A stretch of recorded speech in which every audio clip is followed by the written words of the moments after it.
Quando a gente fala em sucesso, para muitos esse tema é um tema um pouco obscuro, um tema um pouco subjetivo. Muitos acham que é sorte, outros acham que é obra do acaso. Na realidade não é nada disso. Todas as pessoas que obtêm um resultado, historicamente, já foram feitas várias pesquisas a respeito disso, eles têm um padrão de comportamento, um padrão de pensamento. Como pensam as pessoas que têm sucesso, como pensam as pessoas que alcançam um resultado positivo em suas carreiras. Isso não só aqueles que começam do zero, mas às vezes a segunda ou a terceira geração que pega a obra da família e eleva para um outro patamar. Essas pessoas geralmente têm alguns padrões de pensamentos que são muito estudados hoje em dia. É um erro muito comum uma pessoa ser considerada empreendedora porque ela é cheia de ideias. O cara é cheio de ideias, então esse cara é empreendedor. É um erro. Somente ter ideias não é suficiente para alguém ser considerado empreendedor. Ou então uma pessoa assim, nossa, aquele cara é corajoso, ele avança, ele está sempre abrindo um negócio, ele quebra todos os negócios. Isso também não é suficiente para uma pessoa ser chamada de empreendedora.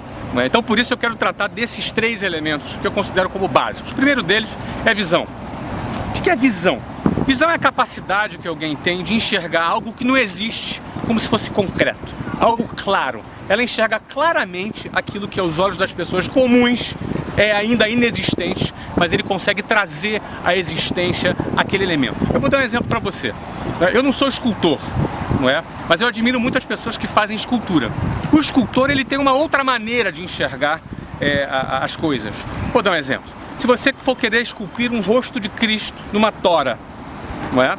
De repente, eu sou leigo, talvez você que seja leigo, enxergue aquela tora e fala, caramba, poxa, o cara tem que ter muita habilidade, muito talento para esculpir o rosto de Cristo ali. Talvez o escultor enxergue de uma outra maneira.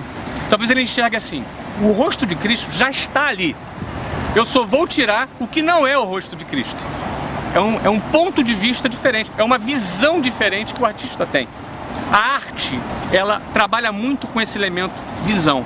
E do ponto de vista do empreendedorismo, existe um quê artístico também, porque a visão, ela é fundamental. Então quem não tem visão já parou aí.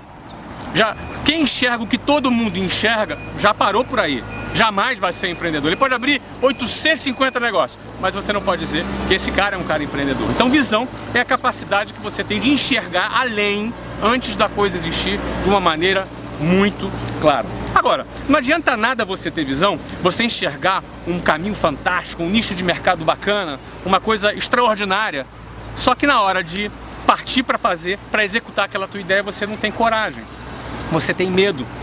De repente, para executar uma determinada ideia, vai exigir de você que você largue o teu emprego, o teu empreguinho, que você tenha aquele salário garantido todo mês, ou significa exigir que você se mude de cidade, significa que você mude de área de atuação. De repente você estudou administração por toda a vida, de repente você vai ter que trocar de área. E de repente você não tem coragem para fazer isso. Então não adianta nada você ter visão se você não tiver coragem. Você morre na praia. Não adianta toda a visão que você tem se você na hora H, você amarela, você se acovarda. Então, o segundo elemento básico para que você possa ser considerado um empreendedor é que você tenha coragem. Visão e coragem. Coragem para enfrentar riscos. Risco é algo que é inerente ao empreendedorismo. Aliás, o empreendedor ele gosta do risco, ele curte o risco. O terceiro elemento fundamental, que não adianta nada você ter visão e ter a coragem se você não tiver competência. Você precisa ter a competência para executar, a disposição para botar a mão na massa e ter a capacidade, a competência de fazer a coisa acontecer. Tá cheio de gente acadêmica, tá cheio de gente fazendo business plan no Excel, fazendo altas planilhas. Aliás, existe um dito popular no mundo dos negócios aqui, a planilha aceita tudo. Você precisa ter competência para dar conta do recado. Você precisa dominar os elementos básicos para o teu negócio acontecer e o teu negócio funcionar. Você precisa entender uma visão geral de marketing, de vendas, de administração, de finanças, de operação e, acima de tudo, de gestão de pessoas. Porque ter um negócio, acima de tudo, é gerir pessoas. A começar de gerir a si próprio. Gerir suas expectativas, gerir suas ansiedades, gerir quando as coisas não dão certo, quando você tem um não, você tem uma adversidade onde a maioria das pessoas já entrega os pontos, já desiste. O empreendedor não, ele persevera, ele lida com o não, ele lida com a adversidade de uma maneira diferente da maioria das pessoas. Visão, coragem e competência. Com certeza, dependendo da área, você vai precisar de outros elementos, mas sem esses três, é impossível alguém ser considerado empreendedor.